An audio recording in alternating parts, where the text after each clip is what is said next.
Estado, menor ainda essa proporção. Destaques para a indústria moveleira e ceramista.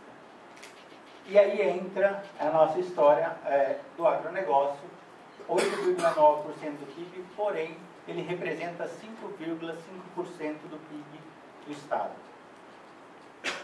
É a única situação onde nós temos uma proporção ainda maior do que apesar do PIB ser menor, apesar da população ter uma série de dificuldades, nós somos representativos nessa área, com destaque cana, pecuária, mandioca e batata doce.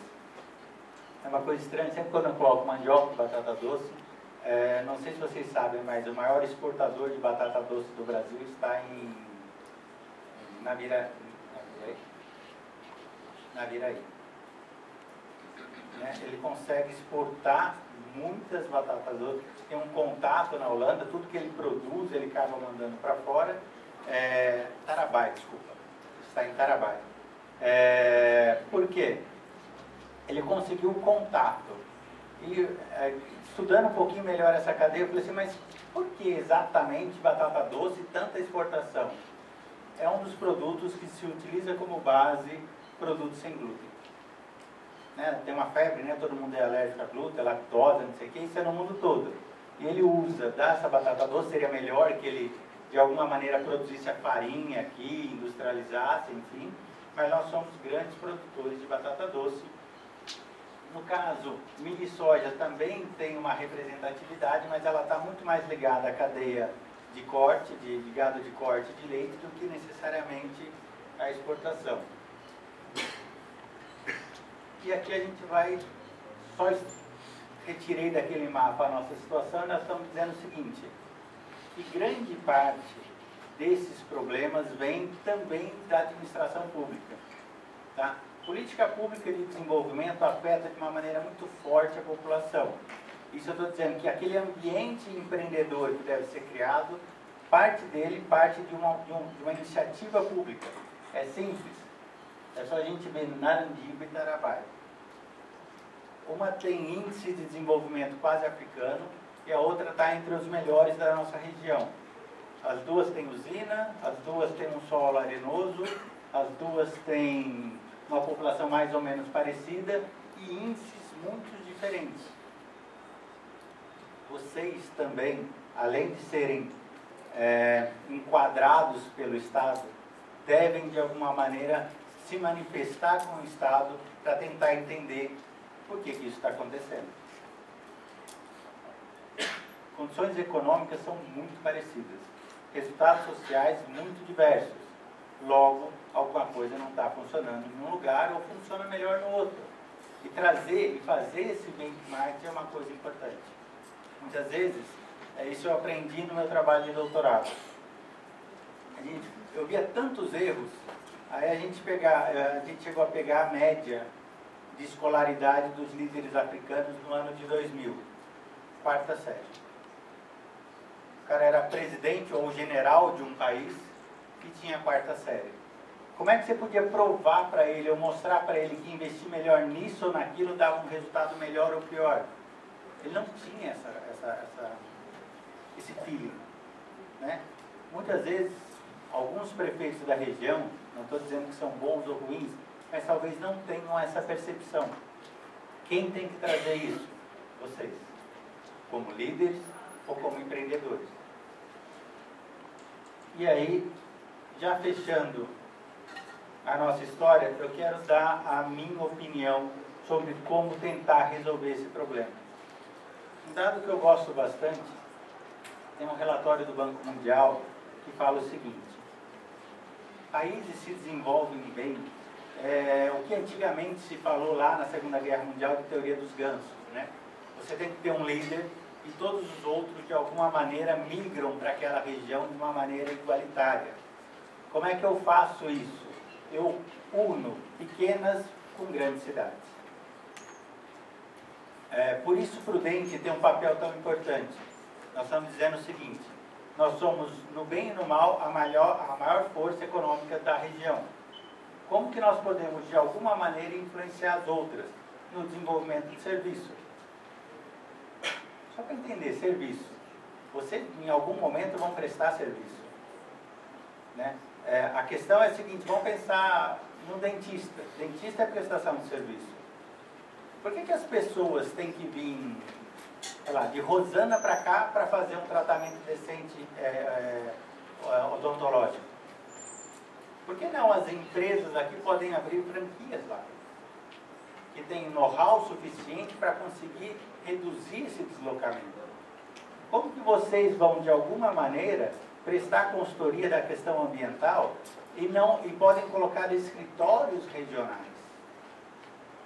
Isso reduz custo, isso reduz a operação, isso aumenta o lucro e muito mais. Nós estamos falando que Prudente tem 200 milhões de habitantes, a região tem 900 e ela representa mais da metade dos serviços. Uma conta, de novo, muito simples. Aumenta esse serviço na outra região, você aumenta a riqueza da região de uma maneira muito rápida. De uma maneira muito simples, simplesmente transferindo tecnologia. Nesse trabalho eles fizeram algumas relações entre, lógico, como é um trabalho do Banco Mundial, eles usam Londres, Tóquio, Nova York, mas o processo é mais ou menos o mesmo. O primeiro passo, que a gente tem que pensar de uma maneira muito simples, como o Prudente se conecta a São Paulo. Se não tivermos essa conexão, a possibilidade de, por exemplo, Campinas está muito mais desenvolvida do que Prudente, é simples. Campinas é muito mais próximo de São Paulo.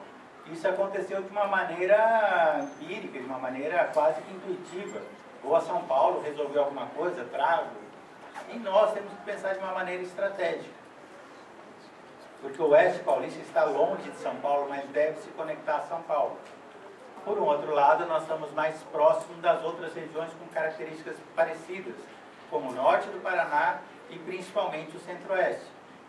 Nós podemos usar esse serviço para ajudar e ganhar dinheiro com essa região que é mais carente do que a nossa. É um pensamento estratégico que não vem, aí sim, não vem do poder público, mas vem de vocês. Como é que vocês vão fazer Prudente estar próximo em São Paulo no bem e distante no mal?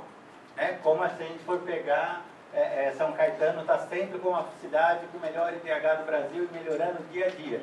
Eles conseguiram fazer isso muito bem. Tudo que é de bom eles pegam, tudo que é de ruim eles evitam. Nós temos que buscar essas informações e ter essa conexão com São Paulo no bem e tentar evitar aquela que vem atrapalhar o desenvolvimento social. Utilizando isso, primeiro nós temos a nossa região, né, a RA10 que eles chamam, né, que é a região administrativa 10, para resolver. E após isso nós podemos nos transformar em um polo para ajudar inclusive o Centro-Oeste. Não me alongando,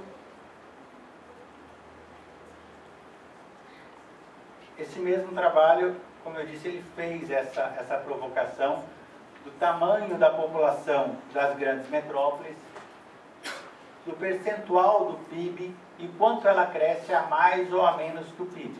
E aí entra um pensamento nosso de desenvolvimento enquanto nação.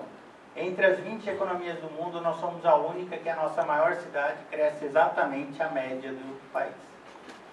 Todas as outras nós temos um crescimento maior em relação ao PIB, porque a interconexão entre os pequenos e os grandes não ajuda apenas os pequenos, mas ajudam também as grandes cidades. Para dar uma situação bastante simples, nesse relatório eles colocam como referência apenas São Paulo, Rio e Buenos Aires, na América do Sul, né? Então, por exemplo, a ligação de cabo que nós estamos tentando fazer para ligar na Europa, para fazer com uma parada no Recife para ligar a Europa, para melhorar a nossa internet, é ótima, mas antes nós deveríamos estar ligados a Buenos Aires. Porque a relação de riqueza cultural e até a relação econômica é muito mais próxima à nossa de Buenos Aires do que necessariamente do que acontece lá na Europa. Ah, professora, a Europa não é importante? Absolutamente, é muito. Mas você dá um passo de cada vez para tentar chegar a algum lugar. Hoje, a única situação é que a gente não vai para lugar algum.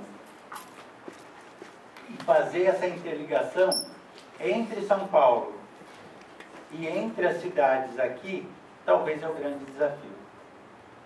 Né? Então, só para concluir toda a nossa história, nós falamos, ó, inovação tem